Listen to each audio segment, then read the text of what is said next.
Buenas amigas y amigos, gracias por estar en su espacio Tras la Posverdad. Recuerden suscribirse si no lo ha hecho, darle a la campanita, darle al like y dejar sus comentarios. Antes de comenzar el programa de hoy, quisiera agradecer a mis amigos de Colombia, Ecuador y México que nos siguen en nuestro programa. Gracias por sus comentarios y por los buenos deseos. Es un placer saber que tenemos una audiencia tan internacional. En el día de hoy yo quiero que nosotros comentar sobre el tema de por qué está pasando lo que está pasando.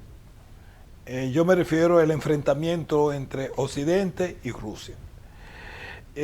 Antes que nada yo quiero recordarles a todos ustedes la respuesta que le dio Shapovalov, que es la vocera del ministro de Relaciones Exteriores, al secretario de Finanzas de Macron, francés, cuando se anunciaron las sanciones que dijeron por fin vamos a destruir a Rusia. Y Shapovalov respondió, ya tienen 300 años intentándolo. O sea, lo que nosotros vemos hoy día es una guerra civilizatoria y cultural en todos los aspectos, que está centrado en el concepto de lo que es Europa y está centrado en el concepto de lo que es la civilización. Rusia siempre ha sido y es el imperio más viejo que todavía existe en Europa. El moderno imperio ruso fue formado o comenzó a formarse a principios del siglo XVI por Iván III, que fue el papá de Iván el Terrible, que es quien se considera el padre del Estado ruso actual. Y de ahí se comenzó a expandir. Hay que recordar que el imperio ruso comienza a surgir básicamente al mismo tiempo que el primer imperio europeo, que es España. Pero a diferencia de todos los demás países que fueron imperios en Europa, España, Portugal, Francia, la propia Alemania, Austria, Hungría, Polonia, Lituania, Suecia, Inglaterra, todos esos países, Holanda, Italia, Grecia y todos ellos, el imperio de ellos o se redujo completamente hasta prácticamente desaparecer, quedando espacios muy pequeños, estaba basado básicamente en la manutención de sus colonias extranjeras, como es el caso de Portugal, como es el caso de España, como era el caso de Francia, el de Inglaterra. En el momento en que, y Holanda, en el momento en que ellos perdieron sus colonias, dejaron de ser imperio. En el caso de Grecia e Italia, que fueron imperios hace 8.000 años, pues ellos simplemente desaparecieron. Rusia sigue siendo el único imperio sobreviviente en el continente europeo. ¿Cuál es la situación que eso conlleva? Que cada imperio existente en Europa ha intentado conquistar o destruir a Rusia, porque la existencia de Rusia en su forma monolítica, en su tamaño actual, siempre va a representar un peligro potencial para cualquier potencia hegemónica que se encuentre en el teatro europeo. Y hay que entender que para poder tener dominio hegemónico hay que controlar lo que se considera la gran isla del mundo, que es toda Europa, Asia y África. El que controla ese espacio, y entonces para usted controlar eso, tiene que controlar a Euroasia. Y para controlar Eurasia, usted tiene necesariamente que controlar a Rusia. O llegar a un acuerdo con Rusia. Y ese es el gran problema de Europa. Rusia, desde que fue fundada a principios del siglo XVI, ha sido invadida por Polonia, que era gran imperio en esa época. ha sido invadida por Alemania 2 veces, ha sido invadida por Francia. O sea, que siempre de Occidente, todas las guerras que vienen a Rusia, siempre han venido de Occidente.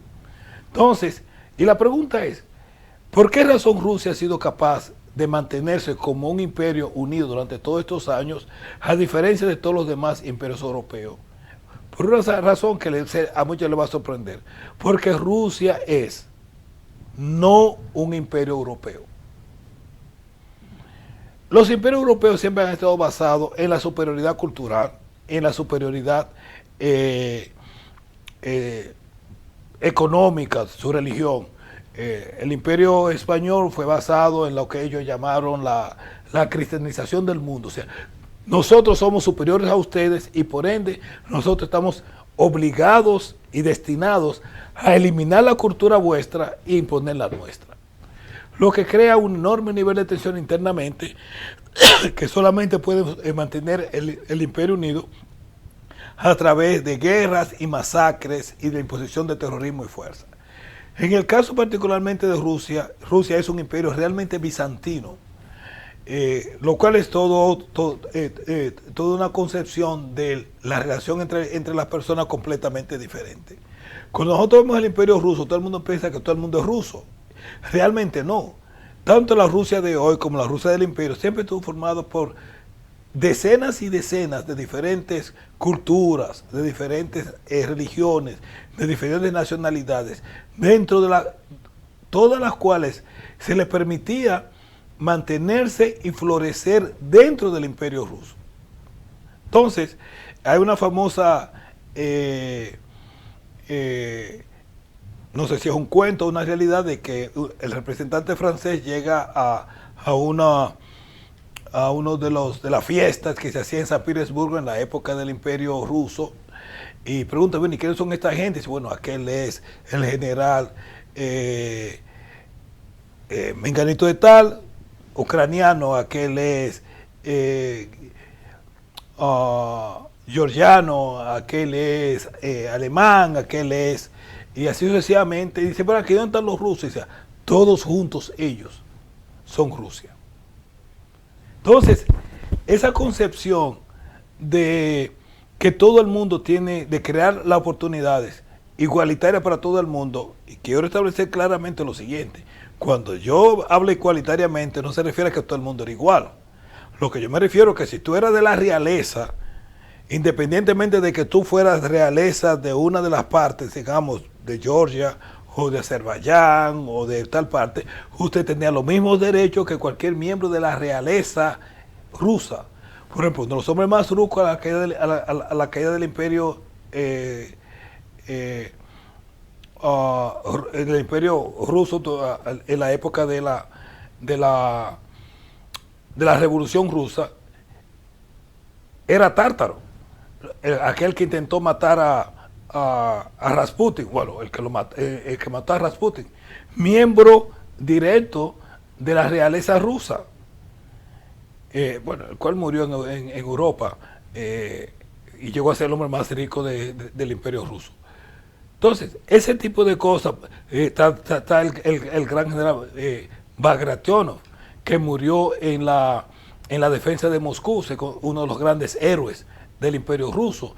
Y así sucesivamente, hay una gran cantidad de héroes del imperio ruso que realmente no eran rusos. Entonces, esa cohesión que le permite a diferentes culturas y a diferentes pueblos vivir armónicamente dentro del imperio es lo que le ha permitido a Rusia subsistir hasta el día de hoy.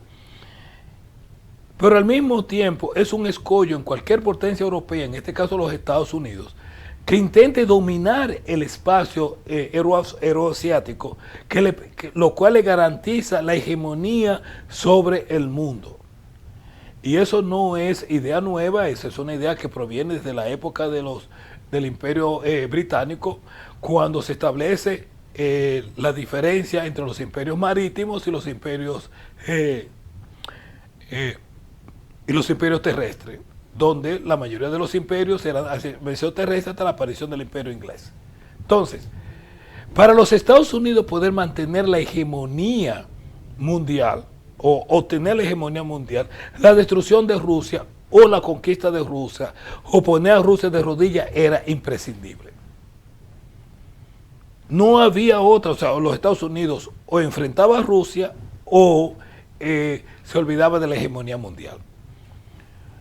La posibilidad de crear esa hegemonía mundial fue presentado en bandeja de plata por dos presidentes o líderes, uno soviético y el otro ruso, eventualmente, Mikhail Gorbachev y Boris Yeltsin, que no entendieron la contradicción histórica que existe entre la existencia de Rusia en su forma actual y el deseo imperante de los Estados Unidos de convertirse en potencia completamente hegemónica. No podían las dos cosas existir al mismo tiempo. De la única forma que los Estados Unidos podía controlar los dos centros importantes donde podrían surgir enemigos o contrincantes importantes. Uno es, en un extremo de Rusia se encuentra Asia con China, la India, y esa parte, en el otro extremo se encuentra Europa. El control de ese puente intermediario entre la concentración de riquezas en Europa y la concentración de riquezas en Asia la ofrece Rusia.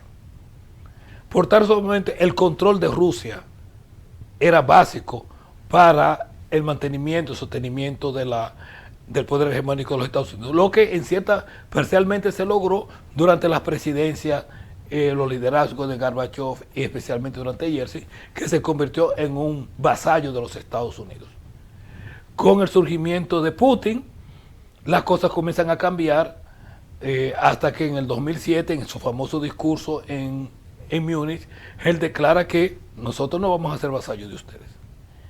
Y desde ese instante comienza la batalla por la destrucción de Rusia en forma definitiva, porque ya la posibilidad de conseguir un nuevo líder que hiciera el trabajo de los Estados Unidos por los Estados Unidos, como lo habían hecho Gorbachev, que entregó todo lo que es la parte oriental de lo que era el Imperio Soviético, todo lo que es la Europa del Este, sin ningún tipo de garantías a cambio, y luego destruyeron la Unión Soviética a cambio de fuera aceptado por Occidente sin ningún tipo de garantía de seguridad a cambio. Hoy estamos en la situación que estamos, que es una continuación de la lucha histórica de Rusia para su sobrevivencia en las condiciones en que se encuentra como puente y como elemento básico para impedir que una potencia, sea la que sea, se convierta en poder hegemónico mundial. Lo intentaron los alemanes, lo están intentando los Estados Unidos, pero la historia nos dice que eventualmente el resultado va a ser el mismo. No lo van a lograr. Gracias por su atención. Recuerden suscribirse, recuerden darle a la campanita y recuerden, por favor, mandar sus comentarios. Gracias por su atención y hasta la próxima.